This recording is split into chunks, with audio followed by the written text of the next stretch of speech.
بسم اللہ الرحمن الرحیم۔ ناظرین السلام علیکم۔ آج ہے 13 اگست اور دن ہے آج منگل کا، عید کا دوسرا روز ہے۔ کل یوم آزادی ہے، کچھ دیر کے بعد یوم آزادی شروع ہو جائے گا 14 اگست کا۔ تو سب کو، تمام پاکستانیوں کو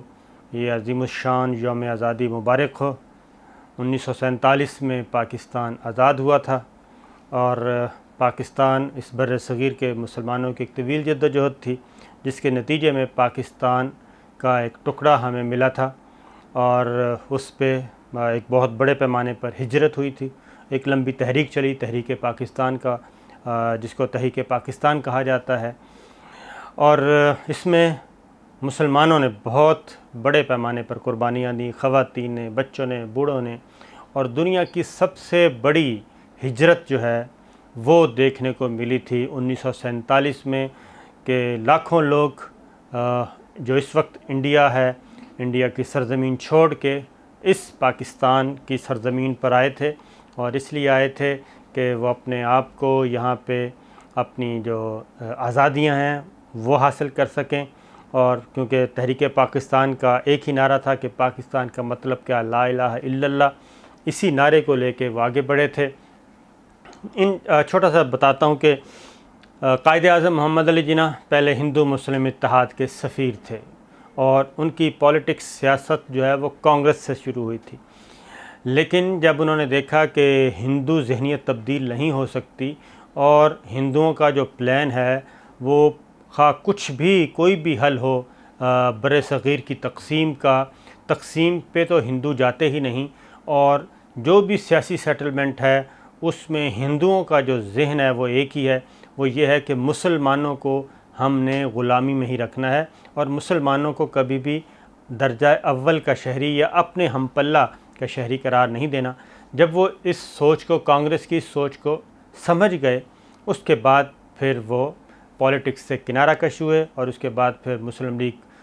پاکستان آل انڈیا مسلم لیگ جوائن کی۔ آل انڈیا مسلم لیگ پہ پھر علامہ اقبال کا ایک بہت ان کی علامہ اقبال کی بہت کوششیں تھیں۔ علامہ اقبال نے ان کو بلایا، وہ لندن چلے گئے تھے مایوس ہو کے، لیکن پھر ان کو واپس بلایا گیا اور انہوں نے آل انڈیا مسلم لیگ کی قیادت کی، اور اس بہت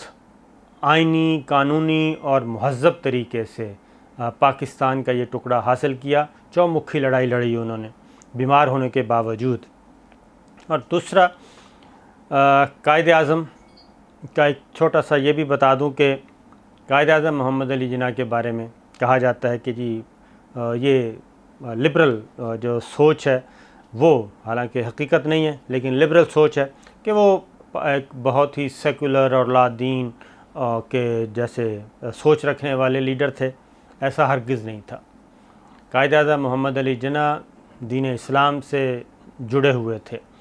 اور وہ پاکستان کو اسلام کی تجربہ گاہ سمجھتے تھے، اور یہاں پہ آ کے، پاکستان میں آ کے مسلمانوں کو ان کی مرضی کے مطابق مذہبی آزادی دینا تھی ان کو۔ تو اسی لیے، لیکن اس مذہبی آزادی کا مطلب یہ بھی ہرگز نہیں تھا کہ یہاں پہ منورٹیز کو کوئی آزادی حاصل نہیں ہوگی، کیونکہ ہمارا دین جو ہے وہ، اس کا پورا ضابطہ حیات جو ہے، اس میں تو منورٹیز کو سب سے زیادہ تحفظی ایک اسلامی ریاست میں میسر آتی ہے۔ تو اس لیے یہ چیزیں پھر قائد اعظم نے جس طریقے سے ملک حاصل کیا، اس کے بعد ایک طویل سلسلہ ہے۔ لیکن آج کا جو یوم آزادی ہے جو منایا جائے گا، اس میں اب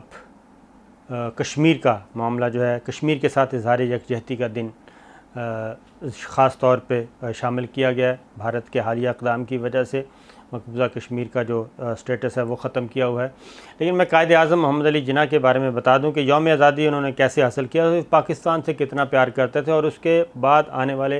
حکمرانوں نے اس ملک کے ساتھ کیا کیا۔ قائد اعظم محمد علی جناح کی بیٹی تھی ایک، انہوں نے ایک نان مسلم سے شادی کر لی ان کی مرضی کے بغیر۔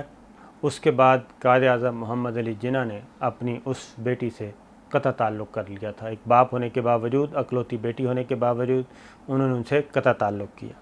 اور مرتے دم تک ان سے تعلق نہیں رکھا، تعلق نہیں جوڑا۔ اس کے بعد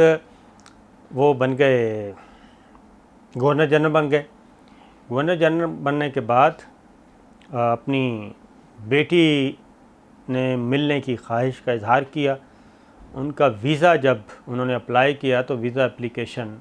وزارت خارجہ نے قائد اعظم محمد علی جناح کے سامنے رکھی۔ انہوں نے ایک بار ریجیکٹ کیا، دوسری بار رکھی، دوسری بار بھی ریجیکٹ کیا۔ انہوں نے اپنی بیٹی کو ویزا نہیں دیا۔ یہ تھا ان کا پاکستان سے اور اپنے دین سے پیار۔ اب پاکستان سے کتنا پیار کرتے تھے؟ قائد اعظم محمد علی جناح جب ان کی وفات ہوئی، وفات سے پہلے اپنی تمام پراپرٹیز، لاکھوں نہیں، اس وقت کے زمانے میں کروڑوں کی مالیت کی زمانے، آج کل کے زمانے میں اربوں روپے مالیت، تمام کی تمام جائیداد، تمام کے تمام اثاثے پاکستان کے حوالے کر گئے۔ اور اتنی سادگی سے انہوں نے حکومت کی، اتنی سادگی سے انہوں نے اپنی کابینہ چلائی، اور اپنی ذات پہ کیا، گرد و پیش میں بھی قومی خزانے سے وہ پیسے خرچ نہیں کرتے تھے۔ اور بہت ان کے چھوٹے چھوٹے واقعات ہیں۔ ایک دفعہ ان کا بھائی آ گیا ان سے ملنے، اور بھائی یا کزن، تو نیچے لکھا ہوا تھا ان کے وزٹنگ کارڈ پہ کہ بھائی قائد اعظم محمد علی جناح، اپنے ریفرنس کے طور پہ۔ وہ جب ان کے ملٹری سیکرٹری نے قائد اعظم کے رکھا سامنے، تو انہوں نے کارڈ بھی پھاڑ دیا اور اسے کہا کہ دوبارہ مجھ سے نہ ملے۔ تو اس کے بعد ہمارے حکمرانوں نے اس یوم آزادی کو اور اس ملک کو کس طریقے سے برباد کیا، اصل چیز یہ ہے۔ یہ بیک گراؤنڈ بتانے کا مقصد یہ تھا کہ ہمارے جو خالق تھے پاکستان کے، ان کا فلسفہ کیا تھا پاکستان کے بارے میں، اور اس کے بعد آنے والے حکمرانوں نے پاکستان کا کیا ستیہ ناش کیا، وہ آج ہمارے سامنے ہے۔ مسلم لیگ کے دعوے دار، اس کی میراث سنبھالنے کے دعوے دار آج جیلوں میں ہیں، ان کے خاندان جیلوں میں پڑے ہیں، کچھ سزا یافتہ ہیں، کچھ سزا یافتہ کے قریب ہونے کے ہیں، کچھ مفرور ہیں، کچھ گرفتار ہیں، کچھ انڈر ٹرائل ہیں، کچھ بیرون ملک فرار ہیں۔ تو یہ ایک خاندان کا، پاکستان کے عوام نے ان کو حق حکمرانی دیا، اور ان خاندانوں کو کیا پائیں، حکمرانی کریں ہم پہ، لیکن اس کے بعد ان خاندانوں نے جس طریقے سے لوٹا، اس ملک کو برباد کیا، وہ ہمارے سامنے ہے۔ اور پاکستان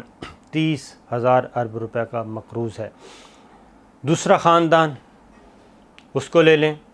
اس نے بھی یہی حشر کیا پاکستان کا۔ اس کے خاندان کے لوگ بھی اس وقت گرفتار ہیں، انڈر ٹرائل ہیں، مفرور ہیں، اور انہوں نے بھی اپنی دولت، اپنے خزانے تو بھرے، لیکن پاکستان کو کمزور سے کمزور تر کرتے چلے گئے۔ انہی حکمرانوں نے، وہ کوئی بھی ہو، سول ہے یا ملٹری ہے، اس سے قطع نظر،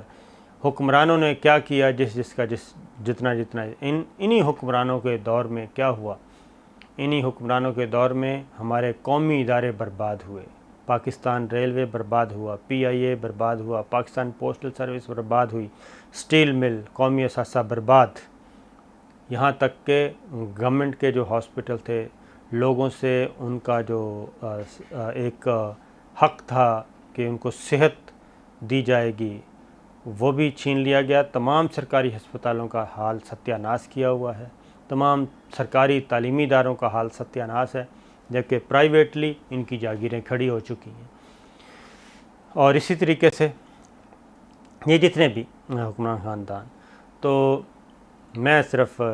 یہ کہوں گا اپنے پاکستانی بھائیوں سے کہ آپ بھی جب حکمرانوں کا انتخاب کریں تو ایسے حکمرانوں کا انتخاب کریں جو پاکستان کا سوچتے ہوں، اور انہی کی طرفداری کریں جو پاکستان کی سوچ رکھتے ہوں، جو قائد اعظم محمد علی جناح کے حقیقی نقش قدم پہ چل کے، حقیقی تصور کے مطابق پاکستان کو ایک اسلامی فلاحی ریاست بنانا چاہتے ہیں۔ آج کے ہمارے حکمران جو ہیں، جن کو ایک طویل عرصے تک پاکستان کے عوام نے حق حکمرانی دیا، انہوں نے کیا کیا پاکستان کے عوام کے ساتھ؟ پاکستان کے عوام کے ساتھ یہ کیا کہ کہ جب تک اقتدار ملتا ہے ویل اینڈ گڈ، اگر نہیں ملتا تو پاکستان کے خلاف ہی شروع ہو جاتے ہیں۔ یہ ہمارے سامنے الطاف حسین کی مثال ہمارے سامنے ہے، بلوچ لوگوں کی مثالیں ہمارے سامنے ہیں، شدت پسندوں کی مثال ہمارے سامنے ہے، اور یہ کماتے حکمرانی یہاں کرتے ہیں، مال یہاں سے بناتے ہیں، لیکن انویسٹمنٹ باہر جا کے کرتے ہیں، باہر جا کے اپنے بڑے بڑے اپارٹمنٹس، اپنی بڑی بڑی جاگیریں خریدتے ہیں، اور اس لیے کہ جب یہ زوال کا شکار ہوں تو بڑی طاقتیں جو ہیں جن ملکوں میں انہوں نے سرمایہ کاری کی ہوتی ہے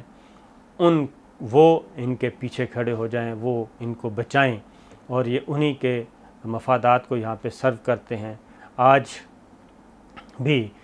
جو اس وقت کشمیر کی صورتحال ہے، کشمیر کے ساتھ ہم نے یہ یوم آزادی جو ہے وہ اظہار یکجہتی کے طور پہ منانا ہے 14 اگست کا، اور 15 اگست کو یوم سیاہ منانا ہے، اور مقبوضہ کشمیر کے عوام کو بھی ہم نے یہی میسیج دینا ہے کہ ہم آپ کے ساتھ ہیں، پاکستان آپ کے ساتھ ہے، لیکن پاکستان کو، پاکستان کے عوام کو اور پاکستان کے مقتدر اداروں کو اس سے بڑھ کر کچھ کرنا پڑے گا، کیونکہ کہا جاتا ہے، سلطان ٹیپو کی مثال تو دی جاتی ہے کہ ان کی طرح ہم شیر کی ایک دن کی زندگی گیدڑ کی 100 سالہ زندگی سے بہتر ہے، غلامی نہیں، تو پھر سلطان ٹیپو کی طرح پھر ہمیں لڑنا بھی پڑے گا۔ اب تو ہمارے پاس ایٹمی قوت بھی ہے، اور جب ایٹمی قوت موجود ہے، ول آف پیپل موجود ہے، تو پھر سمجھوتے، کمپرومائزز، اس طرح کی چیزیں اور نرمی یہ سوٹ نہیں کرتی۔ تو یہ ہے یوم آزادی آج کا، آپ بھی سے بھی ہے کہ آپ بھی یوم آزادی بھرپور طریقے سے منائیں، اور ایک اچھا میسیج دیں، پوری دنیا کو میسیج دیں کہ ہم اپنے حق سے 1 انچ بھی پیچھے نہیں ہٹیں گے۔ اقوام متحدہ کی قراردادیں موجود ہیں، ان پہ عمل ہونا چاہیے۔ تو یہ والا جو یوم آزادی ہے 14 اگست 2019، 72 سال بعد، یہ ایک ڈیفرنٹ ہے، کیونکہ چند دن پہلے بھارت نے ایک اقدام کیا ہے، اور ایک متنازع علاقہ، اقوام متحدہ کی قراردادوں کے مطابق متنازع علاقہ، اس پہ قبضہ جمانے کی کوشش کی ہے زبردستی اور طاقت کے زور پر۔ تو اس پہ ہمیں یہ بھی میسیج دینا ہے۔ نیو یارک ٹائمز، عالمی برادری جاگ رہی ہے، عالمی ذرائع ابلاغ جو ہیں وہ انڈیا کے خلاف لکھ رہے ہیں، اس میں نیو یارک ٹائمز کو دیکھ لیں، گارجین جو برطانوی اخبار ہے اس کو دیکھ لیں، بڑے سخت ان کے ایڈیٹوریل آ رہے ہیں، اور اس لیے میں یہی کہوں گا کہ یہ والا یوم آزادی بھرپور طریقے سے منائیں، اور دعا کریں پاکستان کے لیے، کیونکہ ہم نے یہ آزادی جو ہے وہ ہماری ماؤں نے، بہنوں نے، بزرگوں نے اپنی عزتیں نیلام کروائیں، قتل ہوئے، شہید ہوئے، ان کے اعضاء کاٹے گئے، اور بہت ساری ہماری خواتین نے ہندوؤں کے ڈر سے کہ وہ ان پہ حاوی نہ ہو جائیں، کنوؤں میں چھلانگیں لگا کر اپنی جانیں دیں، اور میرے والدین بھی مجھے یہی بتاتے ہیں کہ جب وہ ہجرت کر کے آ رہے تھے اور راستے میں کس طریقے سے خواتین کی، بچوں کی لاشیں پڑی ہوتی تھی بغیر دفنائے، اتنا بھی ٹائم نہیں تھا کہ ان کو دفنایا جائے، اور کنوؤں میں پانی پینے کے لیے کوئی کنواں نظر آتا تھا راستے سے، ان سے پانی نکالنے کی کوشش کرتے تھے، تو پانی یا تو سرخ ہوتا تھا یا پھر انسانی جو لاشیں ہیں وہ اندر تیر رہی ہوتی تھیں، اور وہ مسلمانوں کی تھیں۔ اس لیے ناظرین، یہ آزادی بہت بڑی نعمت ہے، اس کی حفاظت بھی کرنی ہے، اور اس کو آگے بھی لے کے چلانا ہے، اور اس کو برقرار بھی رکھنا ہے۔ اجازت دیجیے، اللہ حافظ۔